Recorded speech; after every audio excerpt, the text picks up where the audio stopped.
നമസ്കാരം, മലയാളി വാർത്തയിലേക്ക് സ്വാഗതം. കിഴക്കൻ ഇന്തോനേഷ്യയിലെ ഈ ഫ്ലോറസ് ദ്വീപിന് സമീപം ഇന്ന് പുലർച്ചെ 7:7 തീവ്രത രേഖപ്പെടുത്തിയ ശക്തമായ ഭൂചലനം അനുഭവപ്പെട്ടു.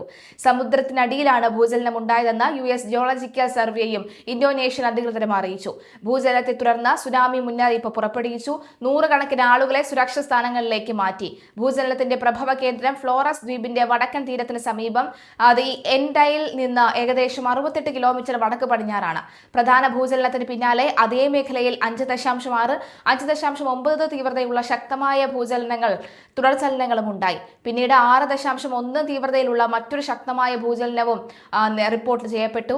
ജപ്പാനിൽ നിന്ന് തെക്കുകിഴക്കൻ ഏഷ്യയിലൂടെ പസഫിക് സമുദ്ര മേഖലയിലുടനീളം വ്യാപിച്ചു കിടക്കുന്ന ശക്തമായ ഭൂകമ്പ പ്രവർത്തന മേഖലയായ റിംഗ് ഓഫ് ഫയർ എന്ന പ്രദേശത്താണ് ഇന്തോനേഷ്യയും സമീപ രാജ്യങ്ങളും സ്ഥിതി ചെയ്യുന്നത്.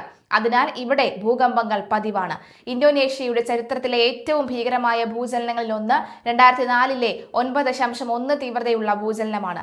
സുമാത്ര തീരത്തിന് സമീപമുണ്ടായ ഈ ഭൂചലനം വൻ സുനാമിക്ക് കാരണമാവുകയും മേഖലയിലാകെ ഏകദേശം 2.20 ലക്ഷം പേരുടെ മരണത്തിന് ഇടയാവുകയും ചെയ്തു. ഇതിൽ ഏകദേശം 1.70 ലക്ഷം പേർ ഇന്തോനേഷ്യയിലായിരുന്നു ഉണ്ടായിരുന്നത്.